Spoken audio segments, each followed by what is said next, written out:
It's the Playhouse Podcast with Kat and JJ. Believe it. I missed everything. Missed the show? What am I going to do? Check out the Daily Podcast. Super fun show Thursday morning. Psychic Kim was here. We had some Farm Aid tickets. We talked substitute teachers. It's all on the way. Let's get the podcast started.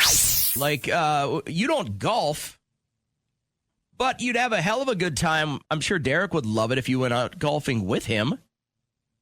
You don't think he would? He didn't. Not at all. See, I would, if I were made to golf on a golf course, I wouldn't be fun to be around. But I do know I love to hang with people that why are golfing. wouldn't you be fun to golf with? Because I would be griping the whole time. I know me.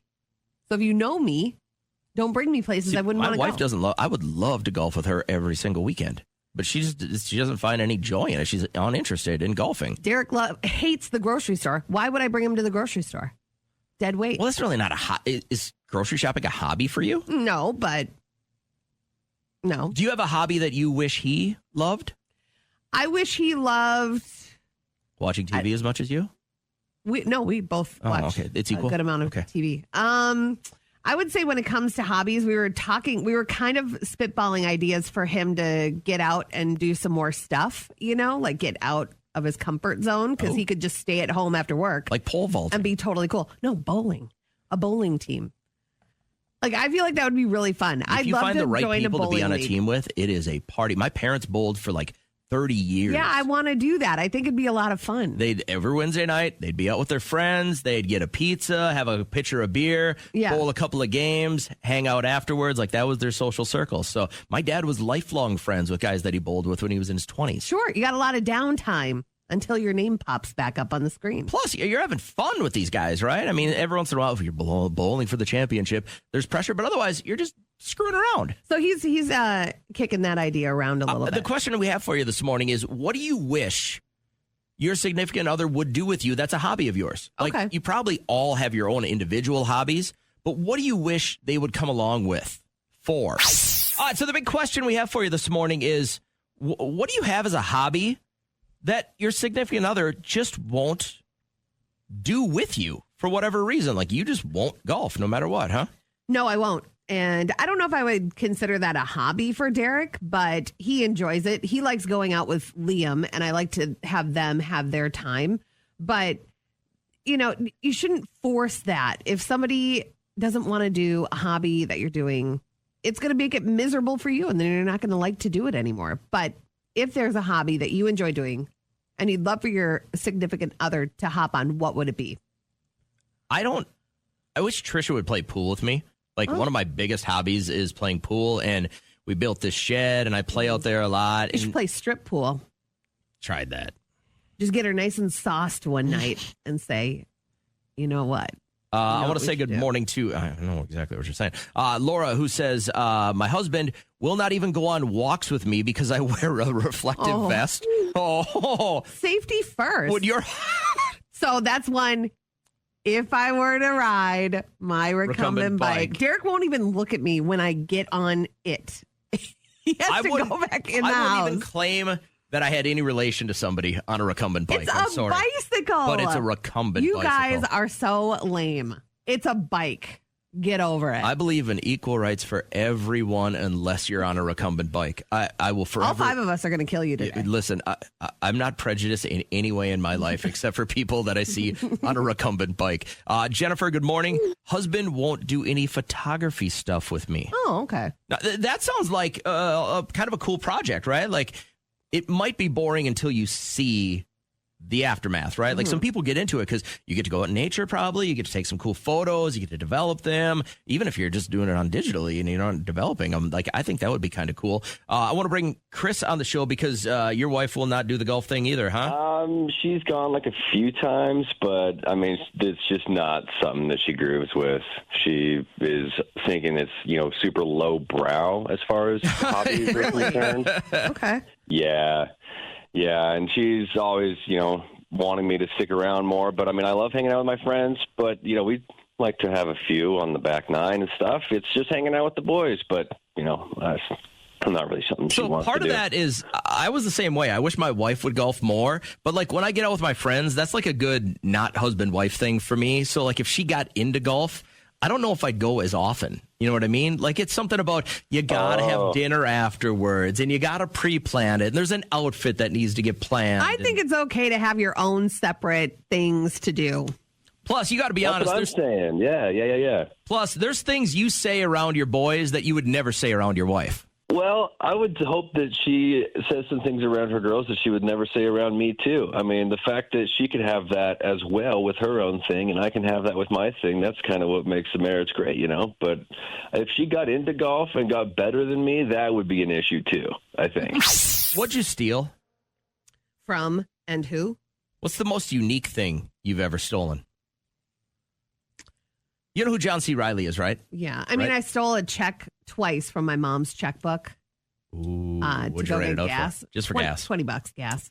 John C. Reilly, you know him from like Talladega Nights and Step Brothers and Streets of New York. Streets of New York? What's the one with, anyways, doesn't matter. The story just popped out. He was telling somebody on a podcast that when he was a kid, they broke into a parked freight train car and stole 500 boxes of sugar corn pops. Oh, wow. Okay, right? That's hot super on the unique. market for Right. it? Or? That's because you're just a kid stealing. Yeah. You don't need 500 boxes of sugar corn pops. Mm-hmm. But when I was a kid, I was 7, and I stole a Star Wars action figure from our local, kind of like Ben Franklin store. You know what I mean? Like, we had a really small town, so we had a store that had, you could buy clothes, you could buy shoes, you could buy tennis rackets. Like a general store. Like, it kind of was. And I stole a Star Wars action figure. Mm-hmm. Mom and Dad didn't have a lot of money, and I wanted that one really, really bad. And so when my mom was there with me, I took it out of its package, and I slipped it in my pocket. And the only way my parents knew that I stole that was that I was playing with it later on. We had a big house, but it had all these rooms, and we had a separate room just for toys and stuff like that, like a playroom. And my dad walked by, and like we didn't have a lot, so they knew what we had. Yeah. And he goes, "Oh, where'd you get that?" And I'm like, "A friend gave it to me." And he knew right away I was lying. Like that? Right, because Okay. at 6 years old, you're a horrible liar. A friend? I go, "A friend gave it to me." And it got to the point where finally I admitted that I stole it. Mm-hmm. My dad knew the guy that owned the store, took me to his house Oh, man. that night and made me give it back to the guy and give him an apology. And I thought I was going to die. I thought I was going to get killed and murdered at that house. And the guy said, "What I'd like you to do is just promise to never steal again." Okay. And that put the fear of God into me. I mean, until I was probably in college. And Then you stole a bunch. Well, you steal stupid stuff like road signs or we stole a tapper. You from- were given a second chance. I stayed and you blew straight it. for a good 15 years there. And the weirdest thing I did is the guys that lived next to us were soccer players, and they were all just jerks. We didn't get along with them very much. So one night they had a party outside, and everything got a little bit out of control. The cops got called, and when everybody had to go back inside, I stole the tapper off their keg. Okay. And because those are expensive. Yeah. And I turned it back in at the liquor store and got the refund. It was like $60 for the tapper, and I'm assuming they got billed for it. Like they never got their deposit back. And you're good with yourself. I've made amends. Okay. What's the weirdest, most odd thing you've stolen? You're probably not proud of it, and maybe you don't want to tell anybody else. We'll keep it a secret. Just text us real quick, will you? We got so many people that want to talk to you. Ready to go? Yes. All right, let's start with Heather. Hey, good morning, Heather. How are you? I'm great. How are you? We're great. Thanks for calling and spending some time here with us. Psychic Kim is here, and we talked just briefly off the air. And what I love is when I usually ask people what their first name is, and then I go, and what do you want to talk about when we get you with Kim? So it helps me lead in the conversation. And Heather went on for a couple of minutes about the truck and the semi and everything like that. So now's a pretty good time to go back over this. Now, this is about your stepdad had passed away how long ago? It was just a little over 4 years ago. Okay, I'm very sorry to hear that, but there's something that's kind of unresolved here, right? Yeah. he was not doing very well when he handed over the equipment to us for the family business. And he was with us all day. We were packing the semi-truck with all the equipment, but he had lost his voice. And he tried to say something to me just as we were leaving to get in the truck to drive across country with the equipment. And I couldn't hear him, and I didn't have the heart to ask him to repeat himself because I could hear he was struggling. And he ended up passing away while we were in Kansas as we were driving from Arizona to Minnesota. Do you feel like it was something really important, or do you think he was just I like, do. all right, It's been bothering me for 4 years, you know. Like, Well, let's give it a shot. Kim, what are you feeling with this kind of a situation? This one's weird, right? Yeah, it is a little odd. So I have to, basically, I go into your memory. That sounds a little odd. So going to your memory and his, hang on one sec. Whoa. It's all part of the process, folks. Yep. Ow, that lungs hurt. She's not hitting a 1-y. She's actually just doing the job. yeah, I mean, he was struggling with his lungs in the end, so that makes sense. Oh, that really hurts, and I want to cry now. Okay, hang on. I know where you're going with this. It's like a whisper. It's like a little bit of whisper, but a little bit of rasp in it too. It's really soft. Wow. Okay.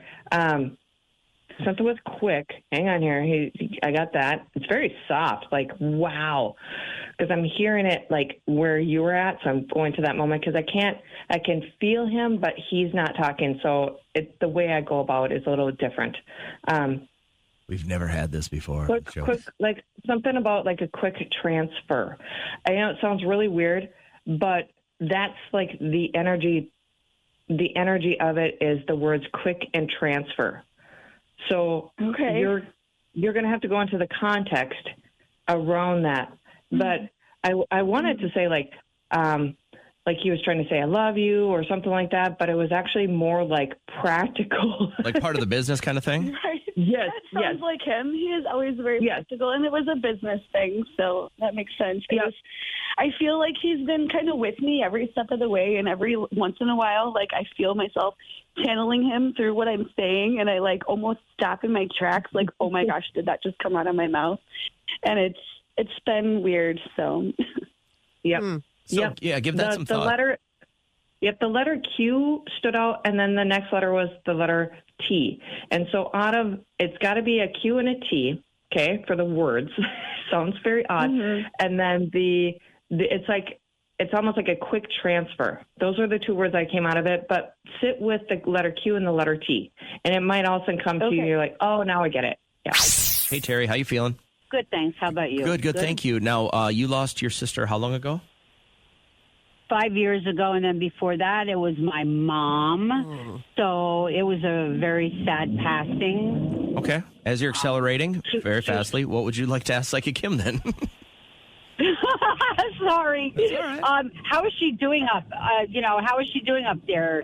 My dad was up there first in heaven, and then my mom, and now my sister. And I just, I think this was her hell, and now she's in heaven. So this is a pretty common question we get with Psychic Kim is people want to know how their loved ones are doing.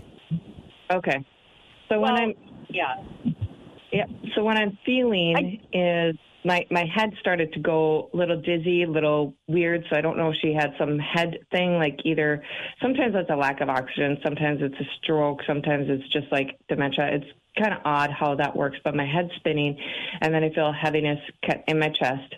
So that could either be like heart, lungs, but it's more. Who was around her that smoked a lot, like the smokers? Who was the smoke? Who smoked around her?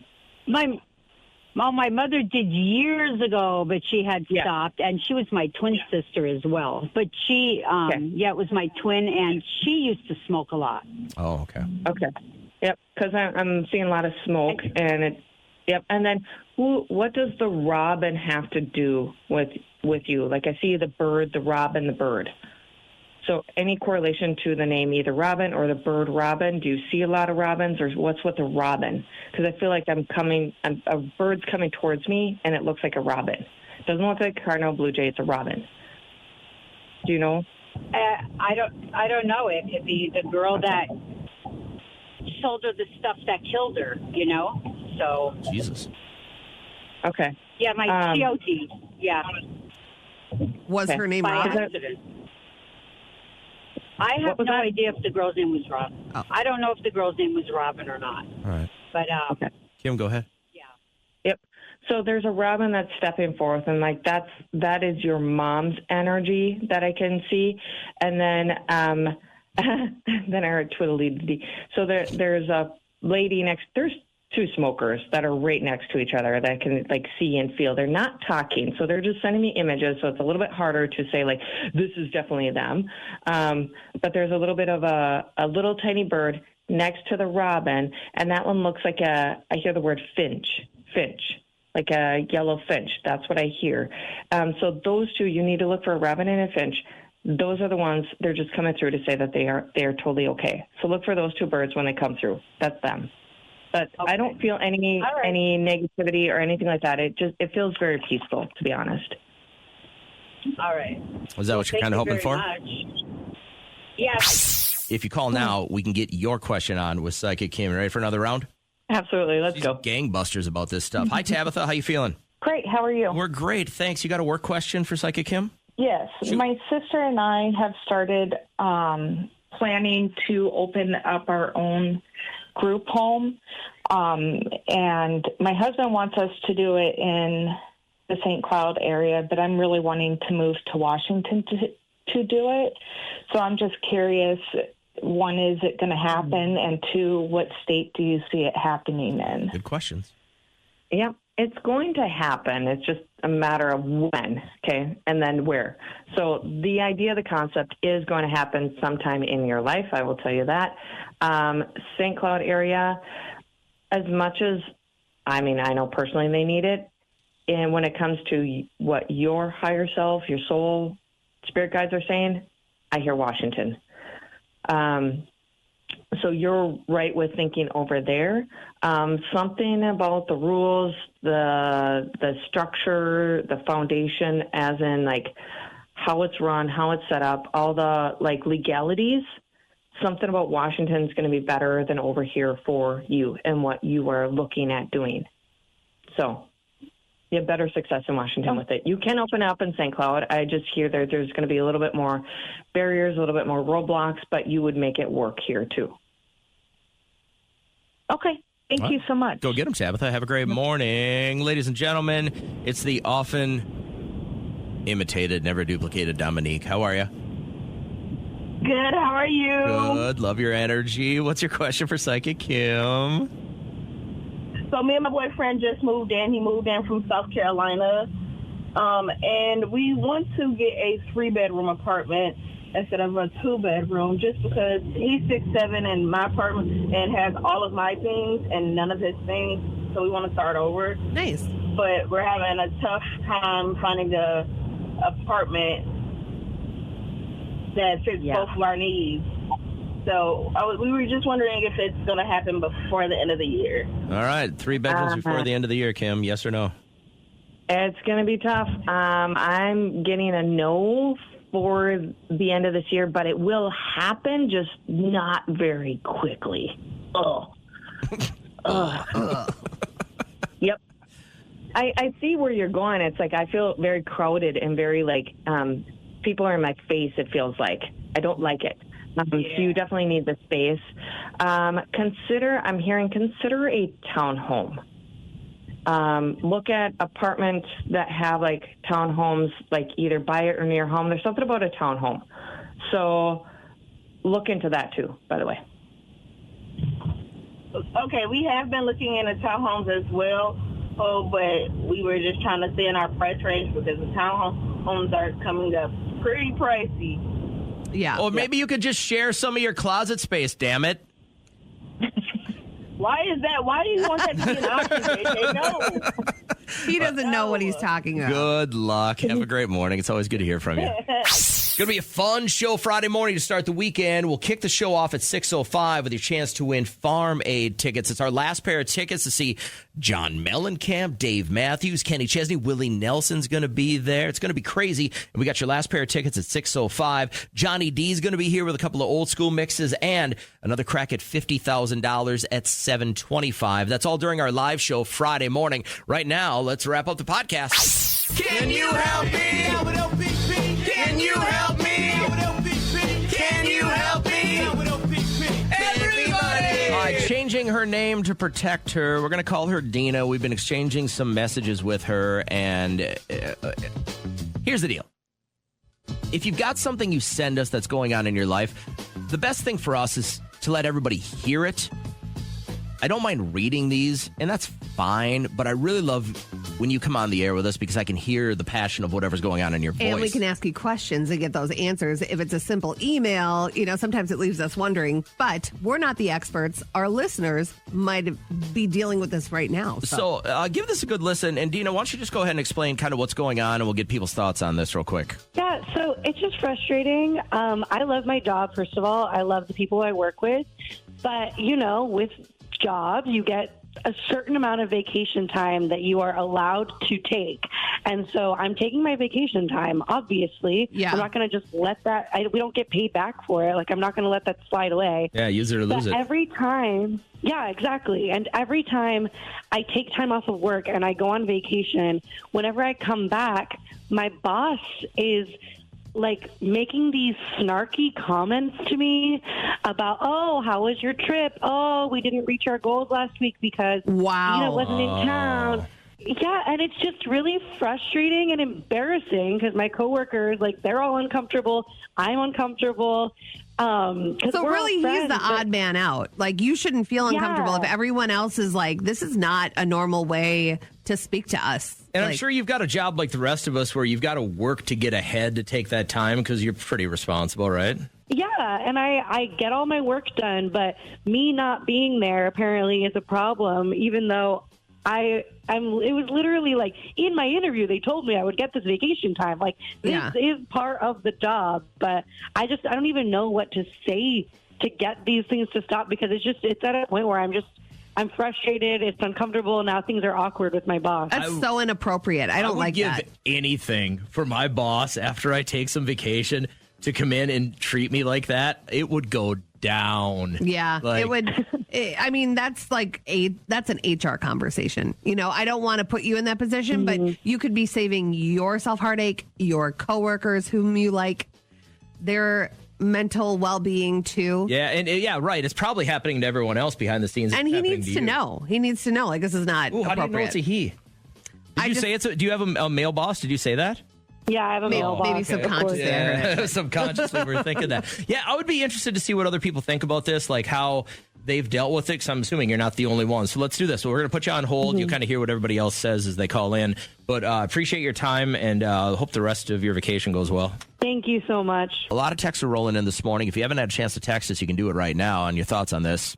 All right. So Lisa says, I still don't use all of my vacation. I've been at a company for 9 years, and our former manager would talk poorly about people when they would take it off. So you would hear them say all that stuff. It almost made you scared to take yours.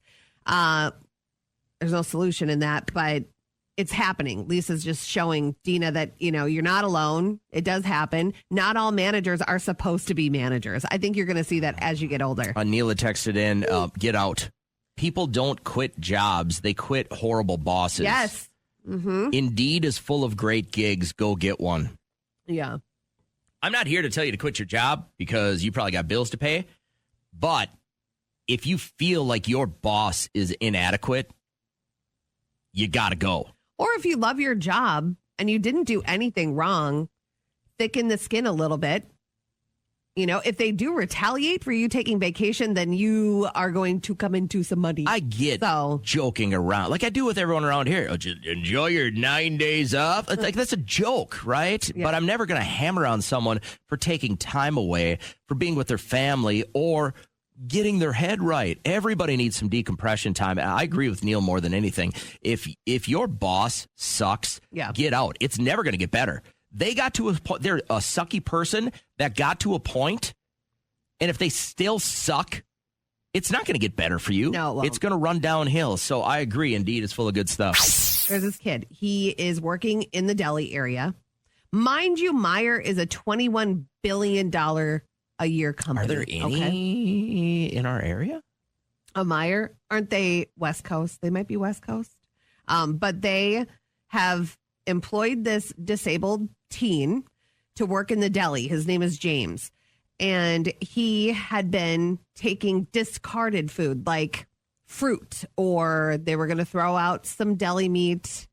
And so he'd take it and he'd eat it for his that was his snack. lunch or something. Okay. Yeah. And so instead of helping him, they kept his manager kept a tally of everything that they saw. Shut up. Like it was literally going to be put in the trash, and he would take a peach, or he would take whatever, and a hummus cup that was going to be thrown, nothing for sale. So they let this keep happening and they built up a tally? Yes. So instead of saying, James, can't do that, and here's why. There is a reason why you're not supposed to go out back to homeless people and give them food, because it could be contaminated. Then you'll get sued. So I get that. But they didn't do that. And so the manager took him in and they just put him through the ringer. This is a jackass photos. move. I mean, the photos, he's just a kid. Look at this is him. He's got a baby face.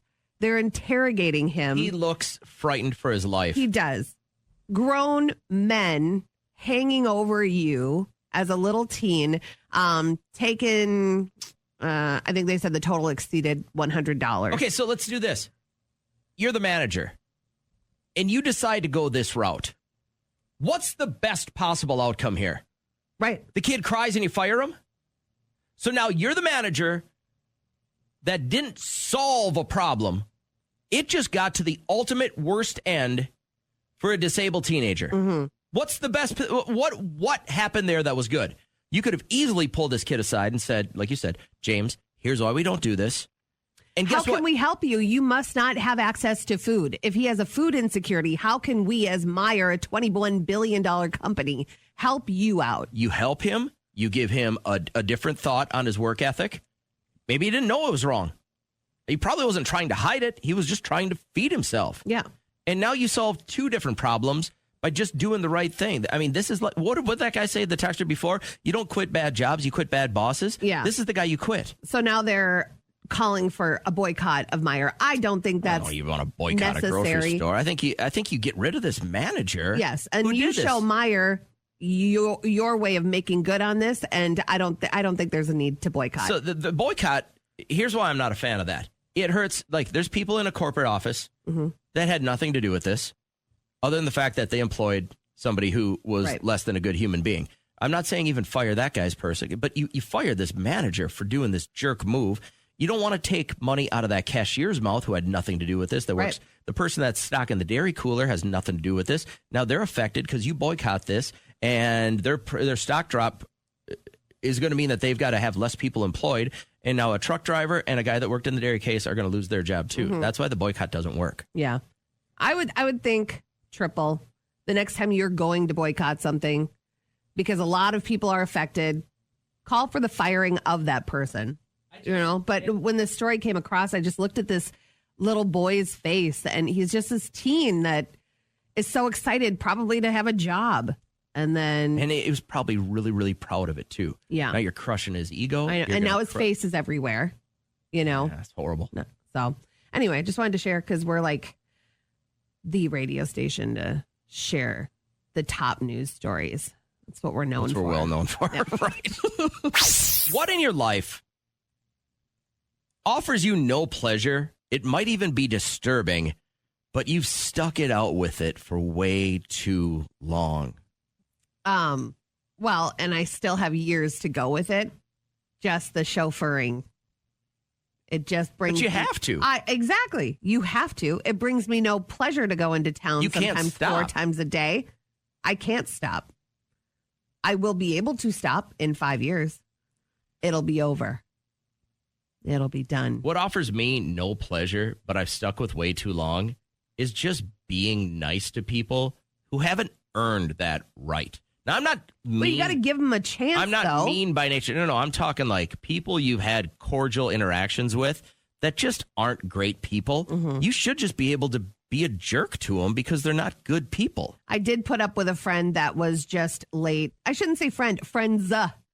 And then I started teaching them a lesson because they would be late all the time. How'd you teach them a lesson? I left. Okay. I left my blonde friend. I left her. And she's like, I'll be there in like 15 minutes. I'm like, girl, I got stuff to get to. And I just said, we'll do it another time. And she said, oh, come on, just wait. But that was like the 10th time she did that. And I had a guy friend that would do that all the time. And it was just really awful. What have you put up with for way too long and then never really said anything about? Carrie said hypocritical people to say one thing, do the opposite. Yeah. In a discussion with somebody or discussing anything on social media with people. It's like, hey, listen here, Karen. It's only a big deal because you make it that way. I like that one. What else are you putting up with way too long? Danielle says, having to be nice to crappy people. Thank you, because other people want you to keep the peace. You ever been stuck in that where you're the peacemaker? I don't. Yes, I'm a Pisces.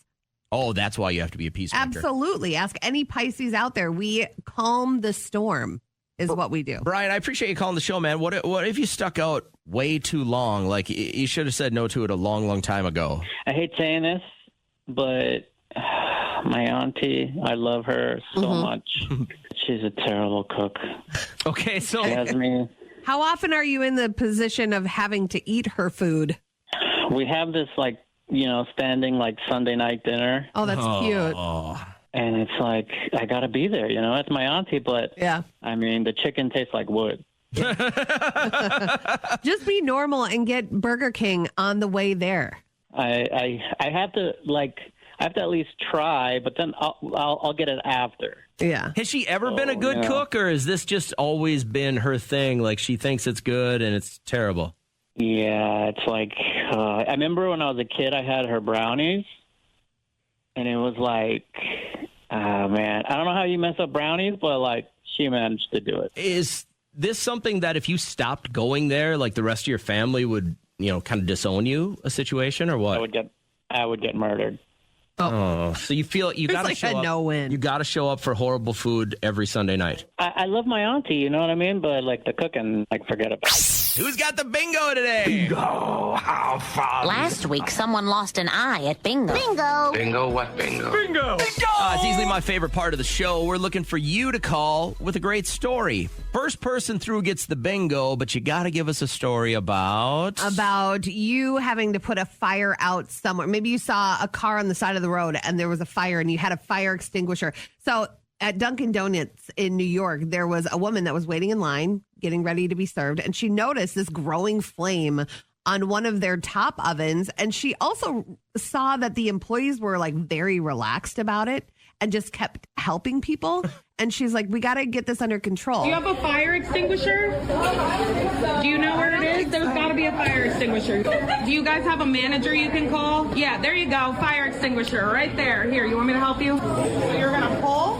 Oh, she's done this before. Yeah. Thank you. You're so welcome. There it is. Thank you for doing that. How do you not notice there's 10 people running around to Dunkin' Donuts? One of the employees took a broom, and not the broom part, but the handle? The handle part, and tried to create enough wind to put out this flame that was getting bigger and bigger. So you had to put out a fire at one point. I'm on the hunt for anyone listening who has got the robot lawnmower. So I come home last night from football practice. I'm sweaty. I'm tired. It's been a long day. It's 9:30. My wife goes, hey, because I've been telling her I want to upgrade our lawnmower. We've got 3 acres. There's a lot of property. I said, hey, I need a new lawnmower. I need something better, something more efficient. I'm tired of spending 4 hours every Saturday out there. And she goes, hey, I found the solution. She looked up and she tried to, here's how she told me. This thing will mow our lawn, will edge everything, and it even has a snow removal thing. Like you put a blade on it and it'll push all the snow away. It has that power behind it, huh? I said, Trisha, I don't think this thing exists. And I said, how much? She goes, as cheap as $400. Nope. I said, as expensive as what? She goes, maybe $4,000. I said, you know what? Show me that. If it's even $10,000, I will get a second job to make 10 grand so that I never have to mow the lawn, rake the lawn, trim the all around all the trees, or remove snow. She goes, well, you have to buy other attachments. And I said, okay, it's got to be under 10 grand, right? She goes, well, yeah, it's like $5,000. I said, show it to me. She sends me the link. Nope, it's a remote control. You got to actually remote control, so you got to stand around it. It's like an RC car. Yeah. And you got to guide it left, right, up, or down. I go, no. You told me there's something you plug in, you put it in a little doghouse. You plug it in, and it eventually will mow your lawn. By the way, there's nothing that has a charge long enough to mow the lawn for 4 hours. It doesn't exist. Her Tesla can't drive for 4 hours. Huh. And then it removes your snow, and it does. What does it do with the clippings? Where does the grass? Where does it go? Yeah, I'm wondering that because the one that we walked by on Tuesday, it's like 6 houses down, and their lawn is incredible. And when this thing mows it, there's no clippings, so I don't know where it goes at all. It edges. It's pretty amazing. I don't know what they paid for it, but these ones are like $2,200, $4,900. And then I said, it's going to take 4 days for this thing to mow the lawn. I said, what I don't want is now that we have a nice, peaceful place where it's just quiet and we're out in the middle of nowhere, is a lawnmower going every day. You don't hear it. This thing doesn't make any noise. Well, regardless, that's what I'm looking for. I'm looking to be sold by somebody who actually has the robot lawnmower. Nationwide across the United States, there is a major substitute teacher shortage. So much that a lot of the teachers that have retired over the last couple of years, school districts are reaching out to them saying, hey, can you sub for us? And they're not getting a very good response. Now, think about this. You're a teacher for 40 years. You finally get a chance to retire. Do you really want to go back and deal with these knuckleheads? I wonder if you could be a full-time sub and get benefits. Kind of like a floater, like a rover. Right. And they know that they can count on you for like 90% of the year. And then you get a cut on the benefits. Maybe that's what's tripping them up. But. So my question to you is, did you ever have a substitute that really did something a little bit weird or odd? I was in 8th grade. And you know how you probably don't recognize this much as a female, but with guys, there's always the big guy. Mm-hmm. All right. When I went to high school, we had a kid who in kindergarten had to be 6 foot tall, 200 pounds. Oh, my gosh. Like, he was a monster. His name was Jake. But then was that the peak? Like, he never. Oh, no. He bigger? kept growing. I think he eventually was like 6'6", over 300 pounds. Like, he was a genetic freak at that age. Anyways, if there's a big kid, there's always a small weaselly kid that's with him, right? And he uses him as protection. And that weasel kid is always the biggest mouth. Yeah. But he's got a protector. And the weasel kid's name in our class was Nathan. And Weasel Nathan was mouthing off to our substitute shop teacher. And this kid was just straight out of college. Like, he was in his early 20s. And he walked up to him and he said loud enough under the weasel, Nathan, was being just mouthy. Yeah. And this guy walked up to him and he looked like he probably played like college football. Like, he was a big dude. Everybody's big when you're in 8th grade. But he walked up to him. He said under his breath, but loud enough so the rest of the class could hear it, if you don't shut up, I will knock your ass out. Wow. And they could say that stuff. And subs do that stuff because they're like, you guys need me, you know?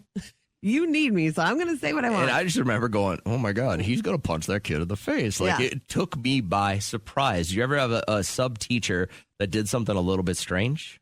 Not too strange, but, I mean, we had one that, like, he was so hot. It wasn't normal. He was like 23, 24, just starting his school career. And he started by subbing. And his mom actually worked in our middle school. So she was like, hey, we need some subs.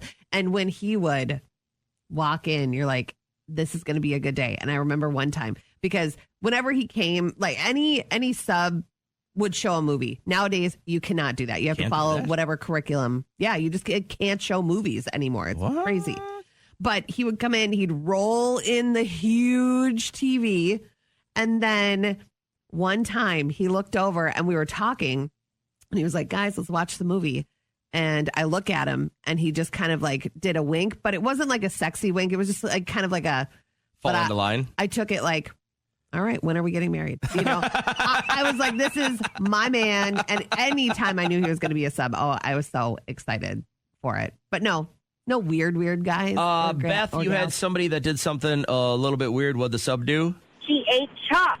Yes. She just ate it? Grabbed it and just took a bite off of it and chewed it like it was Like bubblegum? piece of candy. I know what she was doing. It was quite disgusting, but every time we brought it up, she's like, oh, no, that's not what it is. And we all knew better. It was chalk. Imagine just getting introduced to a bunch of kids and then taking a bite out of chalk. Either she has pica or you never let them know your next move. You know? That's the thing. You stand there, especially with kids, and then you eat a piece of chalk. They're like, what else is she capable Keep of? them guessing. Yeah. I like that. Jake, you want to give us a story about the sub teacher here? Our third grade teacher unexpectedly had a brain tumor, and she had to leave, so they called in a sub. The sub they called in was an older guy. His name was, I remember it because it was so odd. His name was Mr. Holmes. Okay. And he was our substitute teacher for the last 6 months of the year. And every day he'd bring in a black garbage bag full of donuts and give us all donuts to eat. And we just sat there staring at the wall or coloring, and we'd be like, what are we supposed to do? And he'd be like, write me a story about a goldfish. Here, eat these donuts that I got. Day-old donuts from the back of the bakery. I'll do you one better. When I was in high school, I took an accounting class, and the guy that we had and this guy was a teacher at our high school for 20 years, I bet. And he was probably into his 50s or 60s by this time. But he was divorced. His kids were older, and his nighttime job was he was a manager of a Super America gas station. Yeah. So a lot of mornings he would bring in the stuff that was the donuts that were getting thrown away at night because they were getting fresh new ones in the morning. But they were good enough to eat. Yeah. So he'd bring them in for our classes, and he would just stand up there, and we'd be quiet. We'd be like, you're like a dog waiting by the door. Yeah. And he'd go, who wants hockey pucks? Hockey pucks? Hockey pucks. Who wants hockey pucks? Hockey pucks? Ooh. Hockey puck? Hey, JJ, I'm hockey all puck? about that. Hockey puck? Brian, hockey puck? And he'd do this, and everybody would be like, where's the hockey pucks? And then he'd flip the thing open, and he'd have two big boxes on his desk. Yeah. And there would just be this mad rush of 25 kids to the front. And then you always had the one healthy girl in the back. Yeah. Her name was always Heather, and she didn't want to eat a hockey puck at 8:30 in the morning. Yeah. But I want to hear about your sub teacher.